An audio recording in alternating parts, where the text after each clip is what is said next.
Hi guys, it's cold again. Why is England so cold? My hands are actually cold. I even had the heater on and it still wasn't good enough.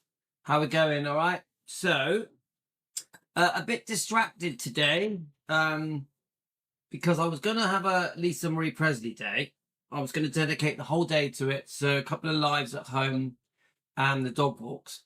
And then the whole thing with David Briggs passing, Linda Thompson making a very heartfelt post concerning that. But then, because we were talking about Linda Thompson yesterday, not everyone is a Linda Thompson fan. A lot of you are, but some are not. So then it becomes about the friendship between Linda and David Briggs. So that makes the whole live stream change. So I think we've covered it, though. I think we said enough. What I think the way it ended up was, obviously we showed we honoured David Briggs as a band member of Elvis, as a very talented musician. But at the same time, I think we said, you know what? Linda didn't have to go there, nor did Dave. There was a bit of that, and a slight nod to the people that have some negative views about Linda. I think we showed them some respect as well. I'm a fan of Linda Thompson, but I will admit, I'm the first to admit that says some things went on that shouldn't have. Yeah, Linda did do a few things that she didn't have to. Yeah, say things and do things as well. So I think we were fair to everyone. The fans of Linda, the fans of how can I say it? Obviously the people that want to pay respects to David Briggs passing, we have to try and do that in the right way. So postman's about to ring the doorbell. Let's have a listen. 1 second. If I don't get it, he's gonna ring it. 1 second, guys. Is mate? Thank you.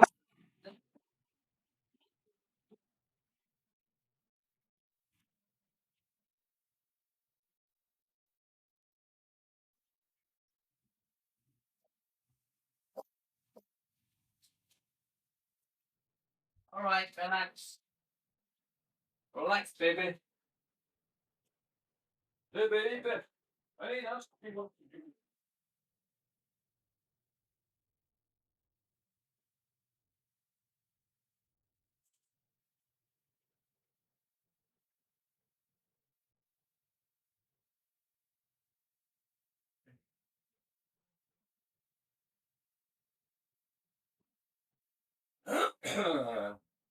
Okay, sorry guys. Postman. Okay, and the dog's barking away. I got a bit I'm a bit snivelly today. Snivelly. Right. So, as promised, now Dan, in the end, I've gone a bit of a different way with your thing because I have to try and do I can't play all of it. Isn't there quite a lot of music in there? I'm trying to do it in a way where I'm not playing too much music. Otherwise, it just gets deleted. So what we're going to do. We're going to get Dan's interview up. We're going to try and cut out the music bits of Lisa Marie. We are going to spend at least half an hour talking about Lisa and sharing some old interviews. This is the plan. So let me just get the Facebook page up. Hang on 1 second. As you can see, I'm very organized. Let's have a look. Here we go. So if we go to Dan's, oh my God, let's have a look.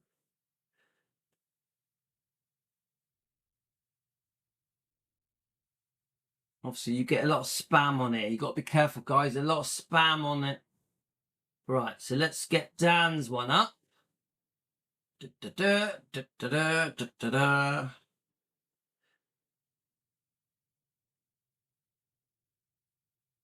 Let's see if I've got it.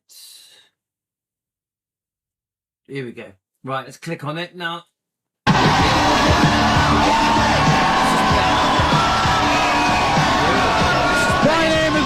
And this is Much More Music Live with Lisa Marie Presley. You know, we've been reading about it. So Dan sent me this, okay? Since before she was old enough to read. She's had a very storied life and throughout it all, she's had the spark and talent to establish her own identity.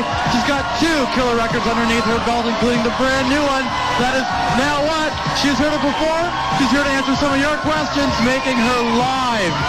In-depth Canadian television debut. Make some noise, Lisa Marie Presley.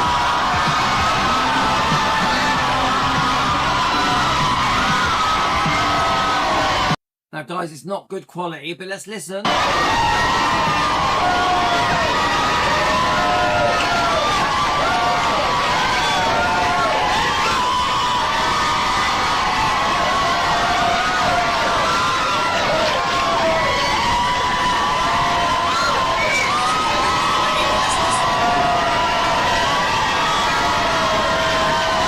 You know why we're here, right? This is all about the brand new record, Now What? Can you even hear me? I can't hear you. Thank you.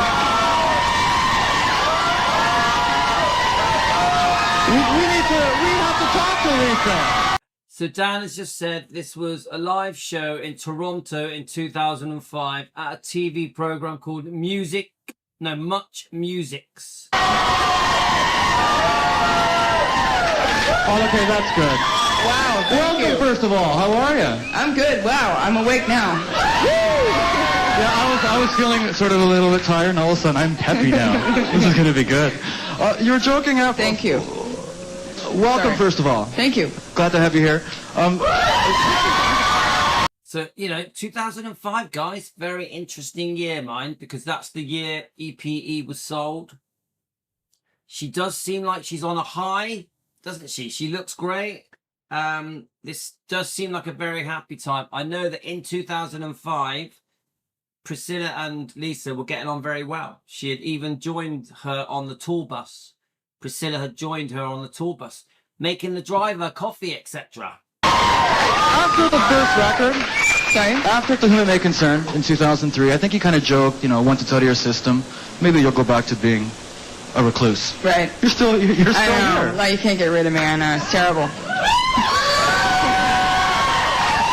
I'm wondering if there was something in the promoting of that record, or maybe something during the shows that made you think that you were on the right path. Yes, this is what you were meant to do. Actually, I did the record because I'm a huge music fan, and music's always had a huge effect on me in my life.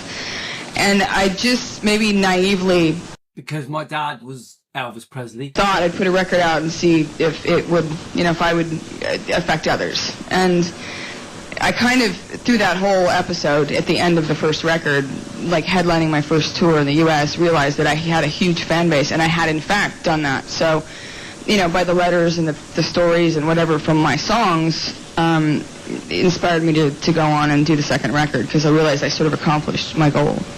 Well, and I was wondering if, while you were promoting it, if there was sort of a curiosity factor, or, there were people that had opinions even before hearing a note. You mean curiosity factor from others? Just, what can Lisa Marie do? I'm going to check her out live. I'm curious. I don't know the rest. I get that. I completely get that. In 2005, it's Elvis's daughter. What's she going to be like? Can she sing? Obviously, she comes up with her own unique style, her own sound. She writes her own songs. So I get it. Record, I'm just going to go see her. Definitely. And I imagine, there was a transition where all of a sudden you realized you had fans. Right. And it wasn't that gawk factor anymore. Right. A huge relief. Huge. Yeah. Yeah.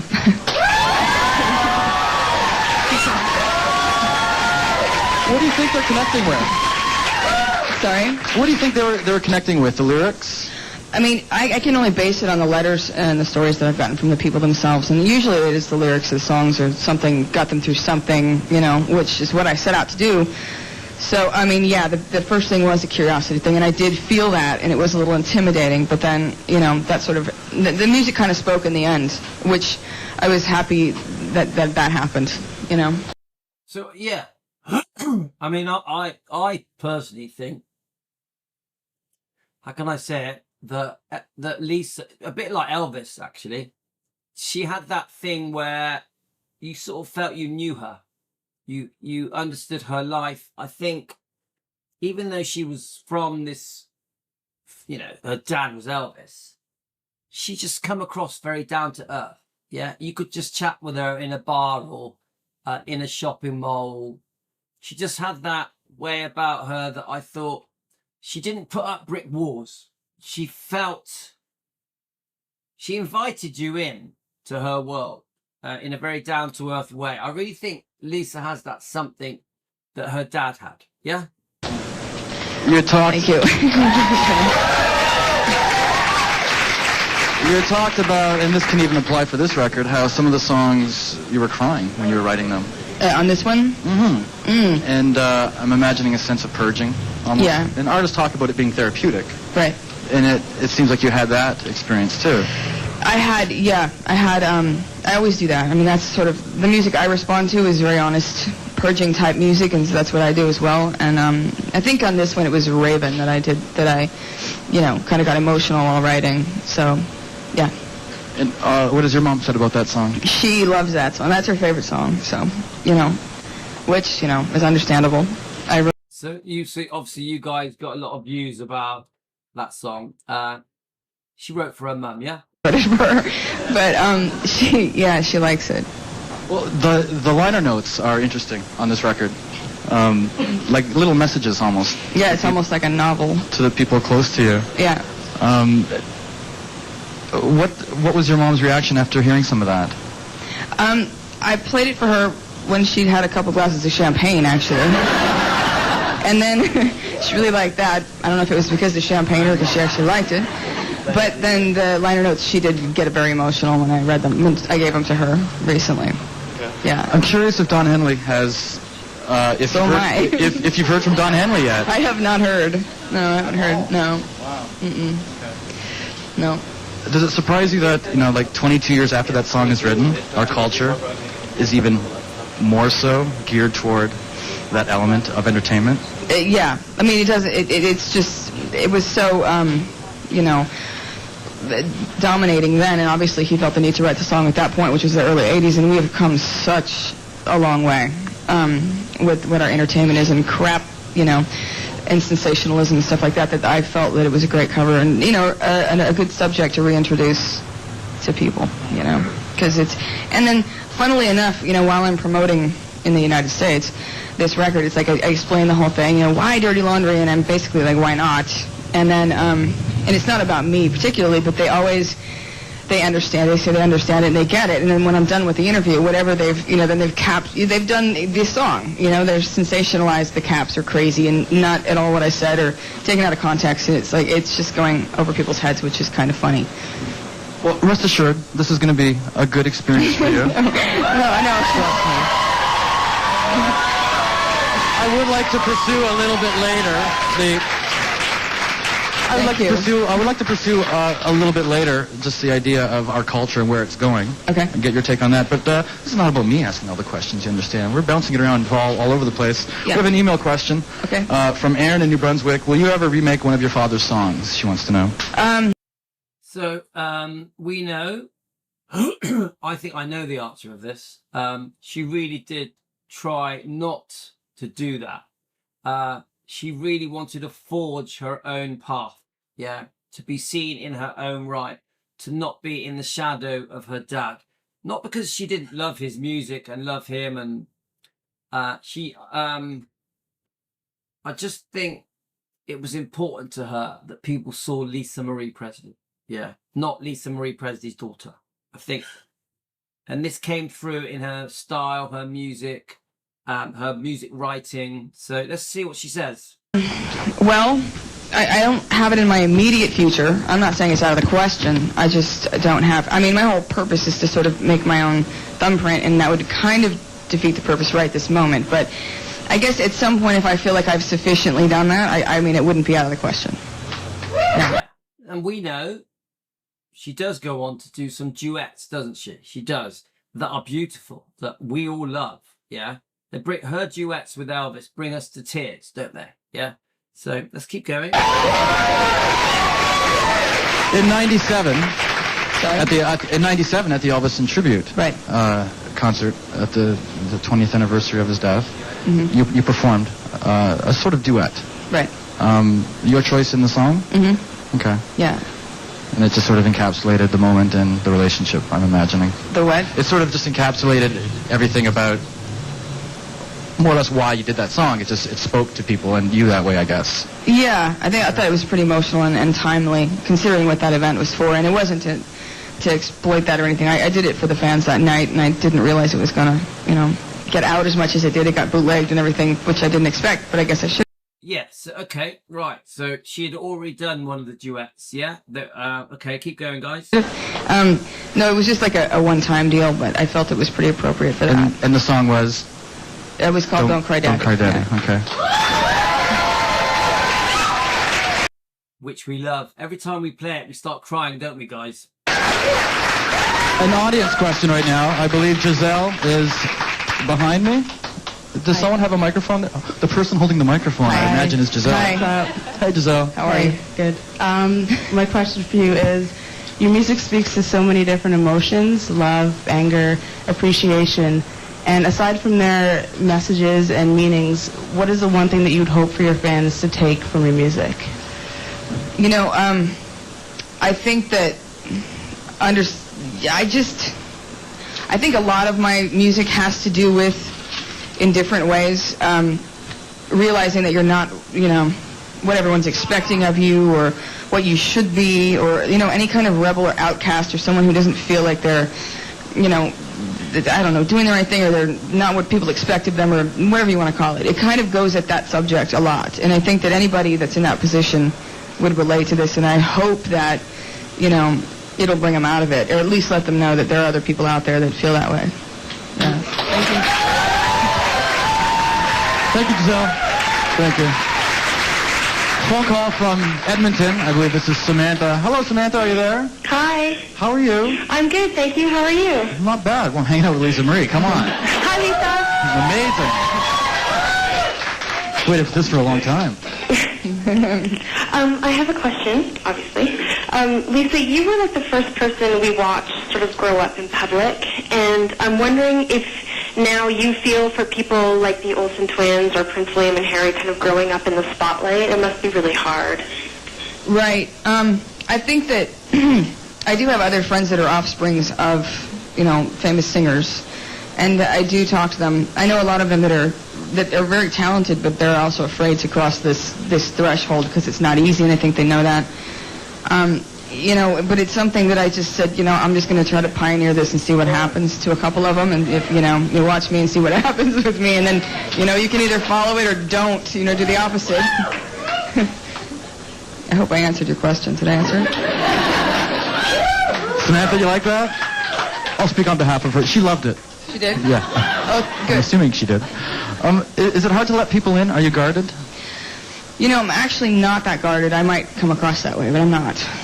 I do genuinely appreciate people, and especially their sincerity. Like, it really affects me, so I'm very moved by people when they're being sincere. So I don't think so. If you're, sincere and straight up with me, there's no problem. But if you're full of it, you might have another problem. I like that. I like that. If you're sincere with me, everything's cool. But if you're full of it, she speaks her mind. Yeah, she's one thing you could even just from this interview. This is a very, very smart lady, a very wise lady. Yeah, and she gives very intelligent answers to every question. I think Elvis was the same. Very, very intelligent. It comes across in the lyrics too. Right. Yeah. Right. It's funny. Sometimes you seem vulnerable in the lyrics, and sometimes like idiot is scathing. I know, it's terrible. It's terrible. It's not written about anybody in particular, though, is it? Yeah, of course. Is it? Of course. Okay, here's that dirty laundry aspect. Who? It took a very long time before I'd had it with that person. I won't say who because it'll ruin it. I think that song would be good for like sisters, bosses, parents, exes, whatever you are upset at. Guys, who was idiot written about? Come on, put it in the comments. Who was idiot written about? Thanks. And I think it ruins it when people say who they're talking about when they're, So, but I did take it for a long time from this particular person before I wrote that song. That's not the kind of song where after you would cry. That's the kind of song after you wrote that you're like, yes. No, yeah, I was stomping my feet and screaming and woo! Everybody was wondering what's happening, and I was like, oh, I've got it. It's so mean, it's good. It's like... You? I know, it's terrible, isn't it? We have a text message. This is from Jason. Hi, Lisa. Do you have any fave comfort foods? You know, I have to stay away from those, but I loved Mexican food, but it has absolutely no nutritional value whatsoever and makes you fat, so I had to switch over to Indian. So that's kind of what I do now, vegetarian Indian food. You are a vegetarian? Yeah, I am. Okay. Yeah. Okay, I was going to talk about other bad habits. I heard you were trying to quit smoking a few years ago. Yeah. Do we have to promote that I do that? Yeah, it's terrible. You quit, though. No, I'm quitting. Okay. It's a slow process. What? It takes time. It takes a little time. You're on the right path. It's the hardest thing I've ever tried to do in my life. And with all this going on, it's even harder. But. There's any young people watching, they think they might pick up that nasty habit? No, because... I hope not. No. Yeah. Okay. We have, if you can look at the monitor behind me, we have a question from Halifax, actually. Okay. What monitor? Right up there.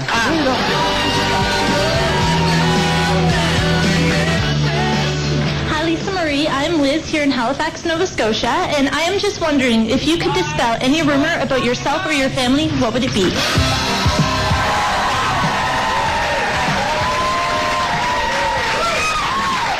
Dispel any rumor about myself or my family? That's what I get out of it, yeah. I think anything other than any of us from us is a rumor or a misconception. If it's my father's music or his interviews or my music or my interviews, then you can judge us properly. But anything else is pretty much rumor and crap.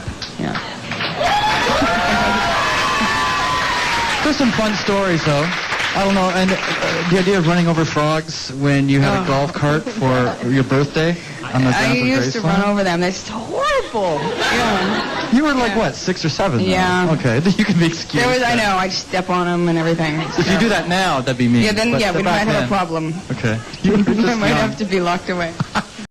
So, I did this whilst we were talking. I tried to look up. Let me just read what I found. Let's have a look.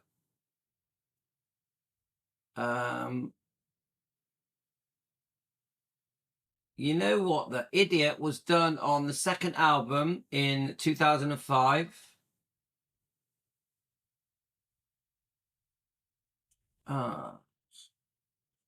If it was written about, if it was written about, I think they're questioning if it was about Michael Jackson. Is that what they're saying?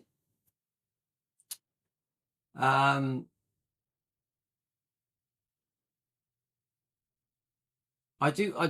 have heard the story that she was dating an older man that was seeing someone else. Yeah. Is it more related to that? Yeah. Is that what I think? Someone just commented here. Let's have a look. Let me just check your comments. I'm sure one of you are going to know anyway, but I know that she was dating an older man that really messed her about. I know about that. But some people are relating it to, they're using the initials MJ. The guy in the video has a certain likeness to Michael Jackson. I guess it's all a matter of interpretation. Let me just ask the question again and see what comes up on Google. Come on. Let's just try. Whilst you guys try and work it out. Louis, I think it was Michael Jackson, but they say no. I thought The Idiot was about one of the Memphis Mafia guys. Okay, we don't. So no one actually knows. I don't know if you guys have. I've read about she was dating this guy. It was like a long distance relationship. She was still very young. He was seeing another person, but he was secretly seeing her. I think they would meet up in the car. I think Priscilla knew about it. I always thought it was about him. I think it was someone who put out bad stuff about her and maybe even else. I don't think so. Right, I personally at the moment don't think it's Michael Jackson, but that I don't know. Yeah. So let's just type it in. Lisa Marie's. Let's just see what happens. Let's see if anything comes up. Who is it about? We learn together, guys. That's the good thing about Team Elvis.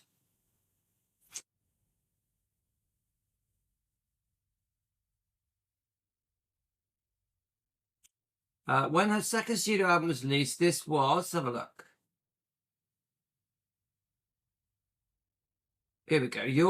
You're an idiot. I hate your guts. I guess I'm about as happy as you as I would be a cockroach in my food. Okay. There's something here, guys. So, if I'm going to tell you what I think about you in that unforgivable way I do, you're an idiot. I hate your guts. I guess I'm about as happy as you. So we know that's the song, yeah? So is it going to let us know? Let's have a look. It says here about dating an arsehole and that kind of stuff, but let's see if in any of the comments anyone says anything. No. So no, it doesn't give us an answer in that. Let's have a look. There's quite a few things questioning it. Lisa Marie will forever be known. Let's have a look. So is it going to mention the song? Obviously, it says that the way she would write her music fully reflected her own life. It says that. Let's have a look. Let's jump forward a bit, because at the moment it's talking about the 2003 album, I think. Let's see if it goes on to the 2005.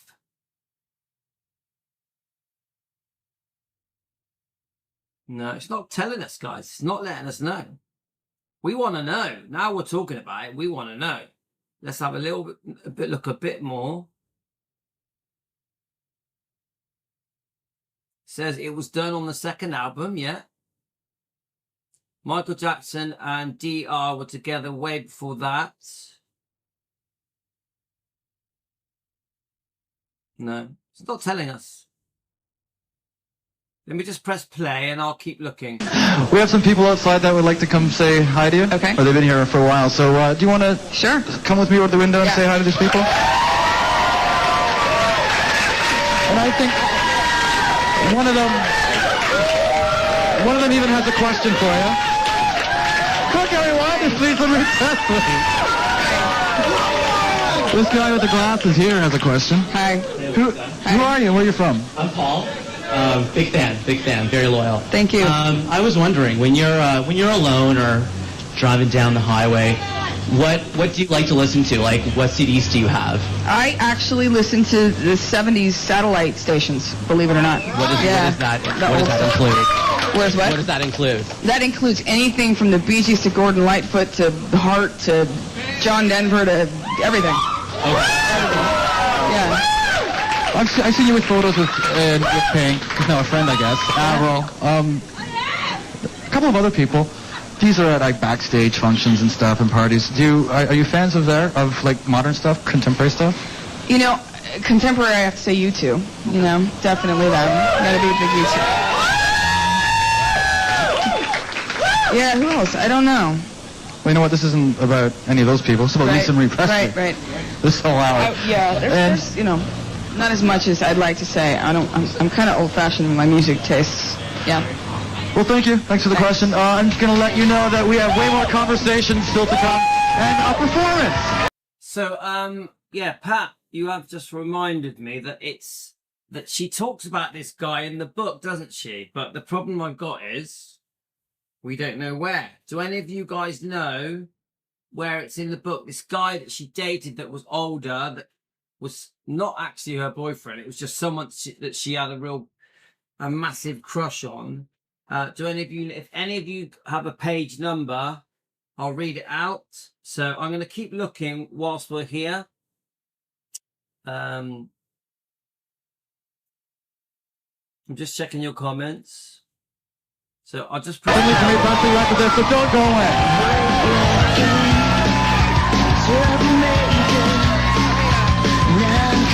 If you would like to get live with Lisa Marie Presley, call 1-800-265-6824 or email us at lisamarie@muchmoremusic.com. You can also send a text message. Text Lisa Marie and your question to 54321. It's 50 cents per message. It took me all my life to finally figure out.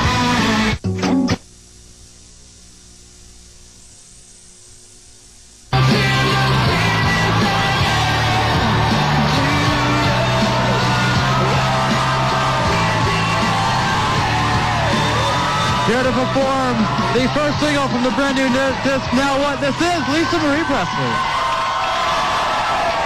So, it's awkward because if I play it, it'll get blocked. But oh, it's difficult. I think I'm just going to play it and then we'll try and delete it later. 2, 2.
So this might be it. My mum was doing an acting job on a movie of the week with Michael Landon in the Bahamas. I wonder what job that was, actually. I went to visit her and there was a 23-year-old guy who had a small part in the movie.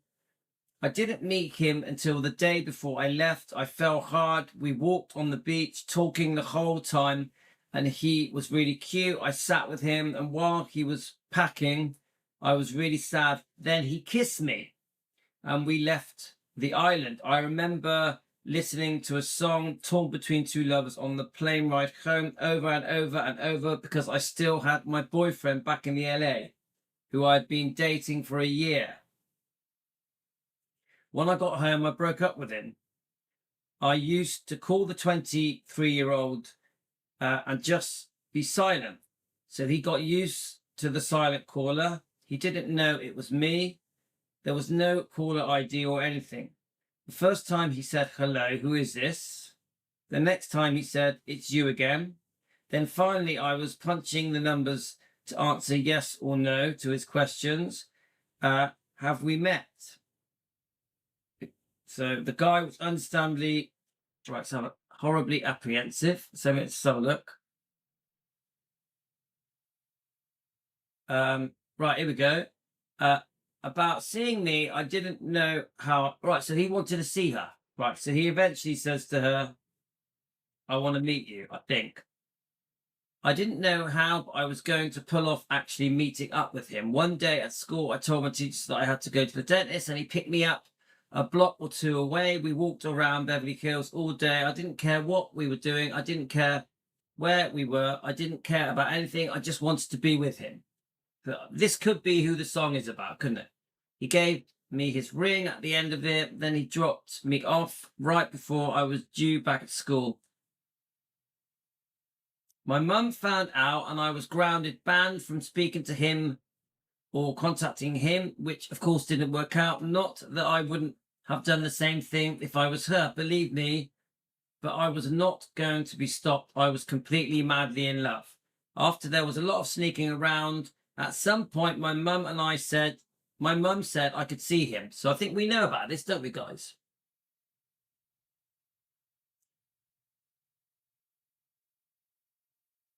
Yeah, that's it, Kate. I think we found the right bit.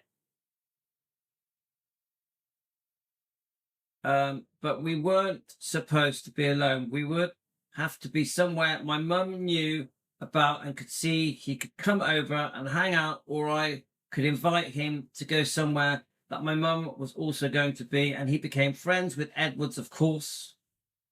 Okay, so he became friends with Michael Edwards. He was 23 years old, being chaperoned by someone's mum, but it also was history repeating itself. My mum was 14 when my dad met my mum. I was replaying her life in a weird way, but she and my dad waited until she was 18 to have sex. So there we are. We've said this a few times. Priscilla waited till she was 18, and Elvis, to have sex. So this whole lie about, oh, I lost my virginity to Elvis on the night of my wedding when she was nearly 22 is a 40-year lie. I keep saying a 40-year lie from Priscilla. And to keep that lie going for decades just proves that Priscilla, if she needs to, can lie to the world. So this fairy tale con, I have to throw this in there while I'm reading this. This fairy tale con, there was this fairy tale marriage, beautiful marriage, and they saved themselves until the night of the wedding, is bullshit, is a lie. Here it is in black and white, Lisa's own words. So she says, I was 14 when I lost my virginity to this guy. When I saw him, all I wanted to do was have sex or make out. All I could think about was him. We would find a place to go, be in a car, be in a parking lot. I'd tell my mum I'd meet him somewhere that we're going to just walk around, and we'd find somewhere to go and make out. So we get the idea, yeah? So then she says he was a total womanizer. He'd been with everybody. He was the guy in high school, the guy on the set, the guy women of all ages were in love with. She swears a little bit. So, you know, the bottom line is he's a wrong one, isn't he? He's a wrong one. So I'm pretty sure this is, yeah, eventually they break it off, don't they? But he was seeing someone else anyway. So, okay. A high chance that Idia is that person, yeah? Thank you.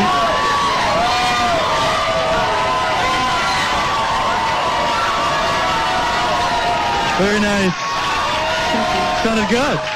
Thank you. And you know what? There's going to be some more performing still to come, and also some more conversation. Right after this, so don't go away.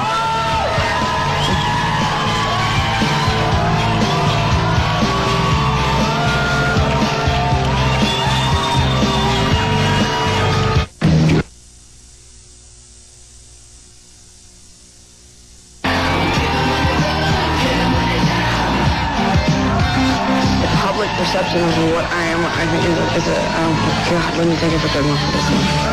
It's some sort of tabloid drama queen. It's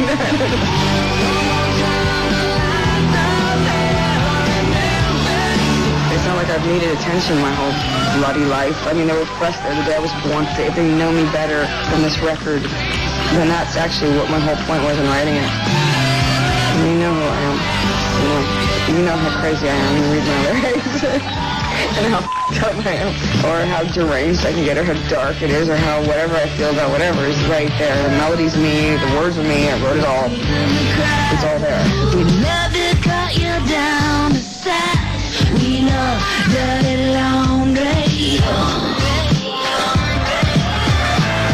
The downside was just the attention that I'm just sort of born with having, and the upside is where I came from, and I'm very honored to be part of where I came from. So I think, come on, I think we know, obviously, she's very proud from, she worshipped her father, proud of his legacy, but she found fame difficult, didn't she? She found fame difficult. She waited a long time before she went down the road of becoming a pop star, didn't she?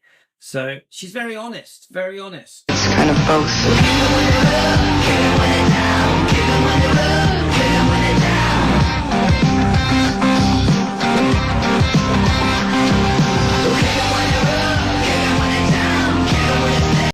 So if we read some of this, her third marriage was to actor Nicolas Cage. They were married and divorced in less than 4 months in 2022. I'm trying to get rid of the celebrity aspect. I'm trying to be an artist right now, so I understand that I have to combat the speculation that's happened. I mean, one thing I'll say, she looks a lot younger, doesn't she? She doesn't look her age at all. Over the last 20, 25, 30 years. So I'm trying to break through that right now, try to get away from that stuff. Welcome back. This is Football Music Live with Lisa Marie Presley.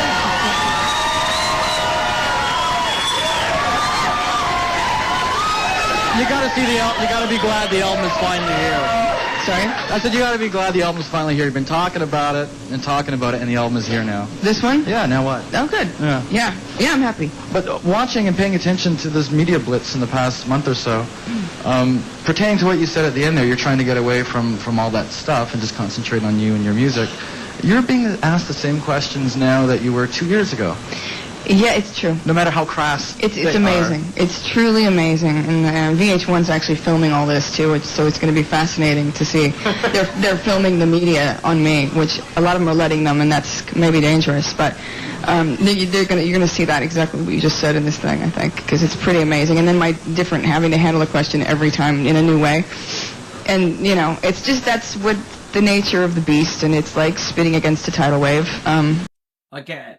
I get this. Yeah, all of them go through this, don't they? Yeah, I mean, even Priscilla, they get asked exactly the same questions over and over and over again. The news companies, they say the same things over and over again. Even with Elvis, the way they trash Elvis, it's the same repeated drivel over and over again. I can see how it completely drove Lisa crazy. But, I'm spitting.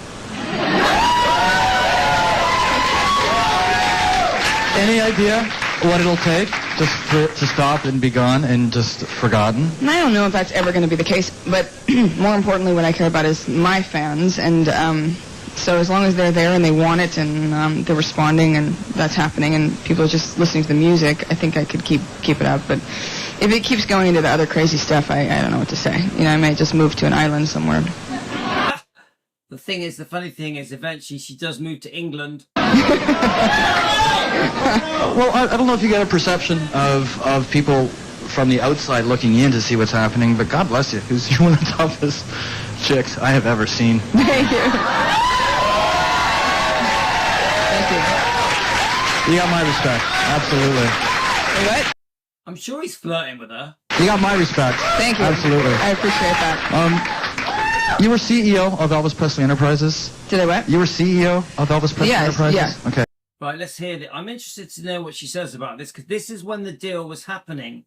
And coincidentally, the selling of Elvis Presley Enterprises, the renting of Graceland, 2005, the mum is getting on very well, unusually, with Lisa at this time, even going on the tour bus with Lisa, making coffee for the driver, etc. So I've always said, I feel that Priscilla talked Lisa into selling Elvis Presley Enterprises. I've always thought it.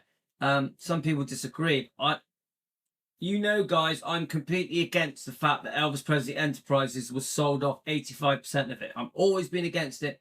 I've always said it should have stayed with the family, all of it. Okay.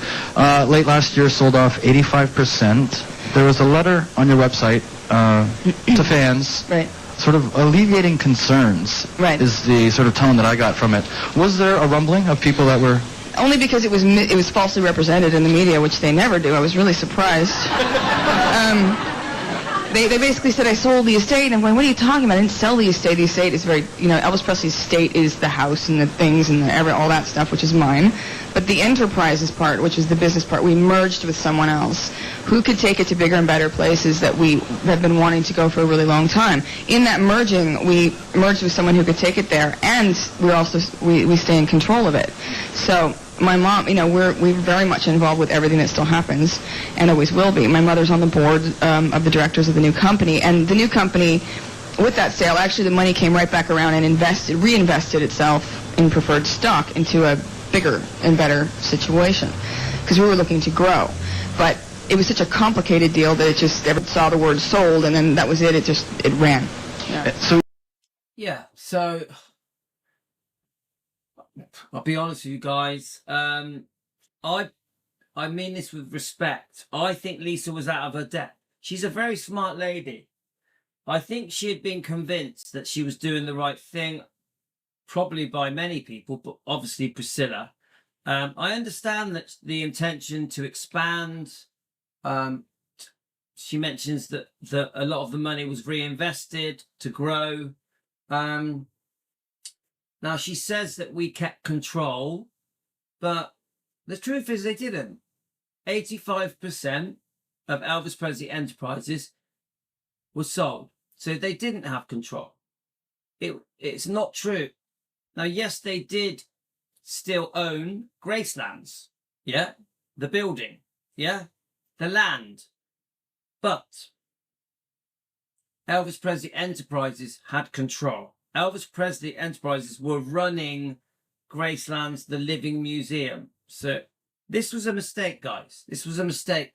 I personally wish, if I could turn back the clock and speak to Lisa, I would say to her, if you're going to do the deal, at least you should have 51% should have stayed with Lisa.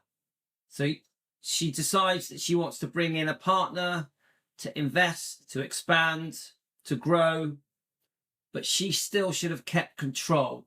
It should have been a 51% deal for Lisa and 49% for Robert Silliman, the billionaire, and his management team. So this was a mistake, guys. This was a mistake. It's just my views. You may think differently. She describes it very clearly, but I still don't think she was fully aware of what she was doing when that happened. I don't want to upset anyone. That's just my views, guys. EPE is better off.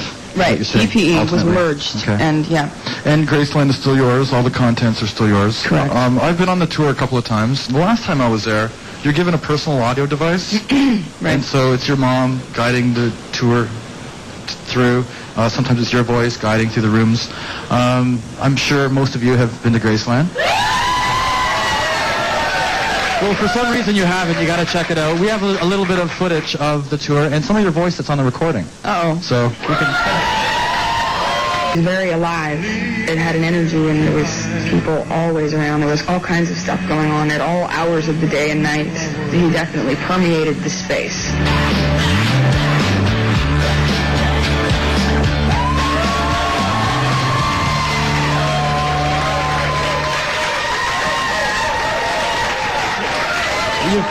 Yes, I'm just seeing a few of your comments here. Carolyn, it wasn't a fair deal, and Elizabeth, she thinks it was a mistake, it definitely was not a fair deal.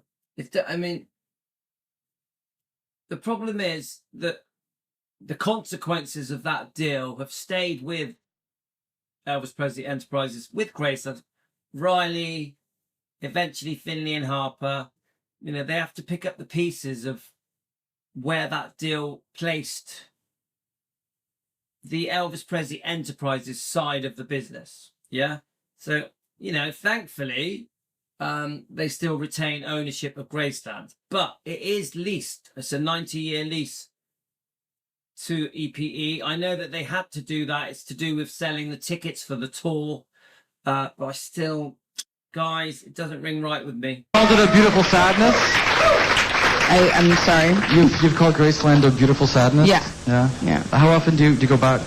2 to 3 times a year. I'd like to get back more, but I still have family there, and go back, and at least every Christmas I go back. Okay. Yeah. I don't know how else to describe your father as simply, other than the most important music figure in the 20th century. Right. Simple as that. At what point did you realize it? One more time. At what point did you realize it growing up? I don't think I realized that as that. It's been happening since I was born, so I don't think I knew any different, to be honest with you. It's like, well, all my friends, all their parents must be like this or something. Yeah, but see, the thing about him was that there was nothing about him off stage. There was no machine behind him. There was no image making. He was himself. He was the person that connected with everyone through the music all the time. So there was no difference for me in that he sang and that he was, just as big off stage as he was on. Wow, I love that. I love that. Rose has a question over there. Hello, Rose. Hi, Lisa. Hi, Bill. How you doing? We didn't forget about you. Okay. What about me? Lisa, I noticed George Michael was in your Dirty Laundry video. Right. And I was just wondering how that whole thing came about and if you have any future plans of recording with him or doing a duet or anything like that. Well, if I don't get whiplash trying to talk to you. Actually, I wanted certain cameos in the video. And I've always felt really bad for him because I felt like he had a really bad rap for, something personal happened and he could never come out from under it. And he was a perfect example of the song. One of many, but he just so happened to make an announcement that he was going to retire, the week that we were looking at what we were going to do for the video. And I just called him and I said, please just be in this thing, at least say your last hurrah if that's what you're doing. And he called back himself and he was like, I'd love to. And I was really happy he did that. Yeah. Thank you. Phone call from Halifax. And this is from Max. How you doing, Max? Are you there? Yeah, hey, Bill. How you doing? I'm good. How are you? I'm doing pretty good. Good. Hey, Lisa. I'm loving the show. Hi. How do your kids feel about their mother being such a sex symbol? Oh.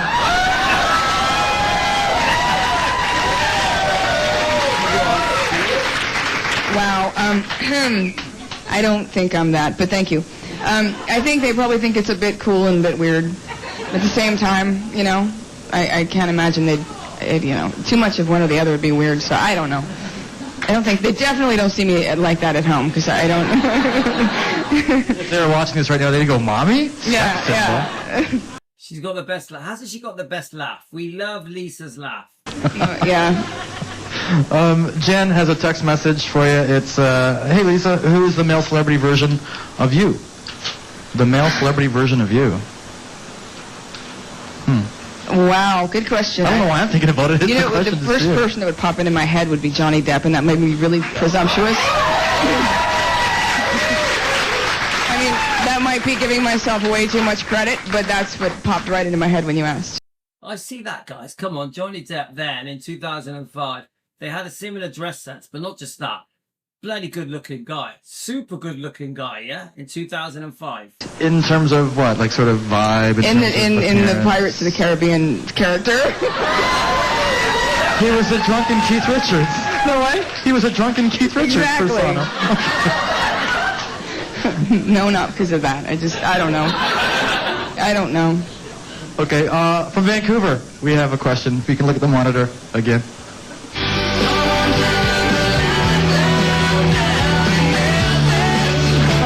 And I'm from Vancouver. I want to know, what will it take to get Lisa Marie Presley to do her own reality show?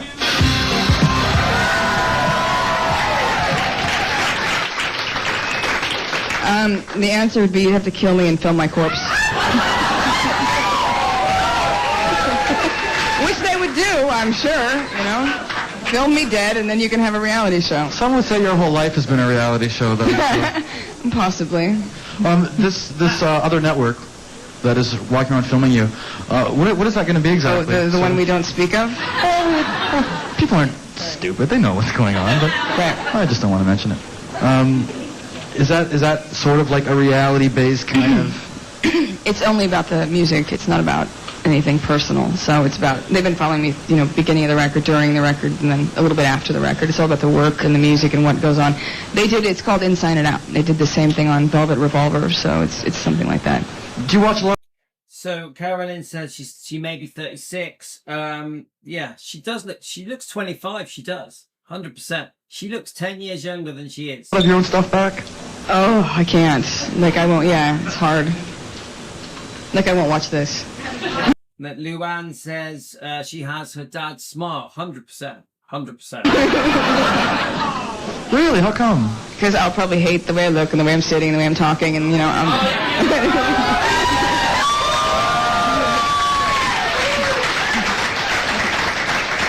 Do you read your own press? I wish you guys were there every time I woke up in the morning. See, this is it with Lisa, yeah? She makes you feel so comfortable. I know that they're in a studio and there's a massive audience. You could be in her lounge. You could be in her front room. But I don't understand it. She just has this way of completely putting you at ease. The way that she answers every question is just beautiful. And she's stunning. Like about television, though, I think when you're an artist and you do a print article and you read that, it's like, I didn't say that. Where'd they get that from? Yeah. At least with television, it's immediate. We're not putting words in your mouth. True. But you can still edit if it's a long interview. Not when it's live. Yeah, no, true. But they can edit, tape it, edit it down and put what they want and spin it the way they want. Yeah. Damn media. We're not media, we're your friend. You what? We're not media, we're your friends here. It's different. It's different. I mean, the studio audience are amazing. They're massive Lisa fans. She's completely won over the audience. She's got them in the palm of her hands. I can tell the difference here. It's very different. There's more, in the U.S. side. Guys, I'm loving this. Loving it. You don't want it to end, do you? It's just so good. An email question. We have an email question. So Carolyn Gilbert, long time no hear. Welcome back to Team Elvis. So you're going to Graceland for the first time next Friday. I've talked my husband into it. Carolyn, well done. Question from Capri Mayor in San Diego. They ask if you could go back and give a young Lisa Marie any advice based on your life right now. What do you think you'd tell about young Lisa Marie? Oh my God, where do you start with her? God. Oh. A hard one. I wouldn't have listened. That person probably wouldn't listen either. Hang on a minute. God, I don't even know what to say. Whatever I could, Don't worry about it. Thank you. No, I'm not saying don't worry about it. You would tell the young Lisa, don't worry about it. Right, maybe. Okay. Right, maybe. Okay. No. We have a phone call from L.A. This is David. Hello, David. Hey, how you doing? Hey, Lisa Marie. Hi. Oh, that voice sounds familiar. It does? A little bit. I had a question for Lisa Marie. Sure, go ahead. Caller. Why is everybody laughing? So I think, isn't David her music manager? Is that right? Dan was telling me. I think this is her music manager, yeah? She made a face, didn't she? They're in a good mood, this audience here. Hey, Lisa, tell me. David from L.A., what's your question? My question is, Lisa, do you recognize this voice? Because I'm a Canadian, too. And I live in Los Angeles. And you and I are friends. Oh, you. What are you doing? I'm calling you because I'm excited that you're in my homeland. Hey! Everybody, this is Uber producer, amazing composer, David Foster on the phone from LA right now. Well, I couldn't resist calling in because I've been watching Lisa Marie from afar the last few months because I haven't really spoken to her, but I'm just so impressed with this new record and the great lyrics and the effort you're putting forth, and I just wanted to be like the tiniest part of it up in Canada. And Lisa, Lynn and I are really proud of you for all the things you've been doing. Thank you, David. David, I have a question for you. Yes. You produced Lisa's performance at the Elvis concert tribute in '97. Yes. Could you see something back then that would have pointed to a successful music career now? Well, what I saw was that I saw that Lisa Marie would probably rather have a root canal than have me produce her record because we have such different approaches to music. However, having said that, she was smart enough to know that I might be a good person to start with to kind of ease her into this recording thing, and I was smart enough to know that I wasn't the right person, but that this is a person that was going to have a great career if she handled it right, and I felt great about being really the first person, you know. So.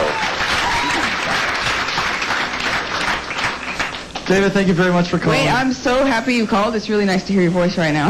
I love that you're up there. You're doing great. I love the Oprah show. I just love it.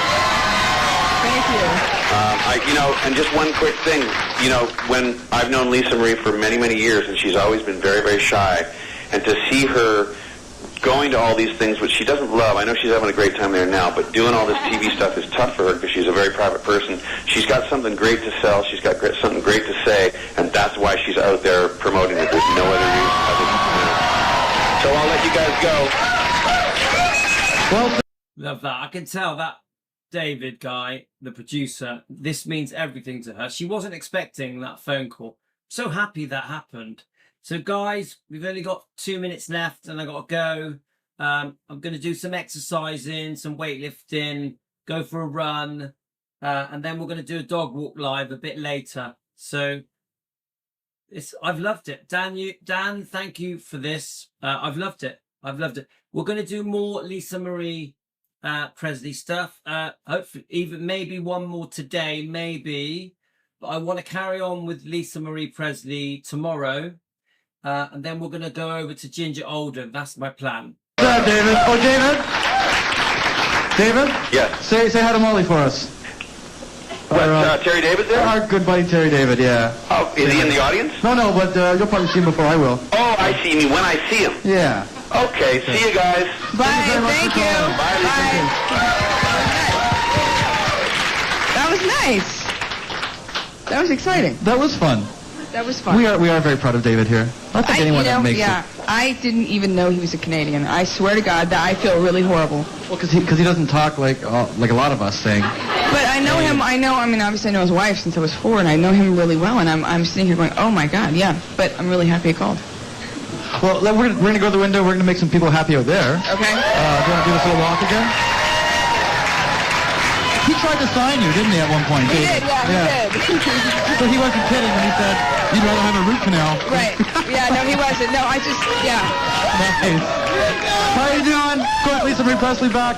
This guy right here is holding the microphone. He has a question for you. Sure. Hi, Lisa. Hi. I've got a question for you, okay? If your children were to follow in your footsteps in the music industry, how would you feel? Would you encourage them, or? I'm a little reluctant on that one right this minute while I'm in the middle of all this. It's a little like, I kind of want them to watch me and see what happens and then decide. You know what I mean? Cool. Recently, I've changed my mind. I would have said no about that a while ago. Like, I would let them do whatever they want, but right now I'm a little more like, just see what happens with me and then decide what you want to do. You know? Well, prior to the first record, you were Mummy. Right. The first, To Whom It May Concern comes out, and all of a sudden, Mommy is out there on the road playing songs. Was it a weird adjustment for them? I think so. I think it was a little strange. They were probably a little, weirded out and thought it was cool at the same time. Okay. Yeah. Well, we're going to give you a little bit of a break. Some more performance after this. Don't go away. Okay, guys. So I'm going to have to go. Thanks to everyone. Do you know what? I love the fact that no one really knew that Lisa was going to go down the road of making albums, becoming a rock star. Yeah. She did it for herself. She has to be very proud that, no matter what anyone said, she created her own music, her own songs, her own style, her own look. She did leave it later in life, in her 30s, yeah? Even though she looks much younger. But she did it. She did it. The reason she's right there, surrounded by the audience, is because they love her, they love her music, they love her style. She created her own look. She was true to herself. She was not in the shadow of her father, which was a worry for her because She wanted to prove she could do her own thing, stand on her own 2 feet. And she did that with these albums. She looks great. She's one of the most beautiful women in the world, Lisa Marie Presley. So I'm so proud and happy. You know, obviously we've lost Lisa. We all miss her. But I'm so proud and happy that she had that period in her life, that success with her albums. Brilliant songs. Brilliant songs. I love Lisa's songs. So we're gonna do some more Lisa Marie stuff today and tomorrow. As I have keep saying this, we are gonna start doing different topics. We're not just gonna keep talking about Priscilla. I don't want to. Yeah, we will bring Priscilla up. We will do more defending of Priscilla, but not just that. Not just that. So I'm jumping in again. Lisa is such a gorgeous and is certainly so hot, just like her daddy, and I'm still listening. I'm loving this. You go, Lisa. Elvis and Lisa Marie forever. Yes, Kate. So yeah, let's have a look. Very naturally talented lady and so smart, so smart. The way that she just holds the audience and the interviewer in the palm of her hands, and the guy who interviews her, I don't know who he is just so respectful of Lisa. And that last second phone call from her producer David literally made her day. It was brilliant. Dan, thanks for sending me this. Loved it. I've literally loved. And isn't it nice when we watch something together? When Team Elvis on Defending Elvis, the YouTube channel, together we watch something. It makes it more fun. Instead of just sitting in a room on my own and watching the TV, which I would enjoy, it's better when it's with Team Elvis. Our family, Team Elvis. We watch something together and we comment whilst we're watching it. Very special. Okay, guys, I'm gonna have to go. Thanks for joining me. I will be back for a dog walk. I'm not sure if I'm doing another live. If I do, it'll be Lisa Marie. Okay, guys, we're out of here. Thanks for joining me. Thanks to everyone.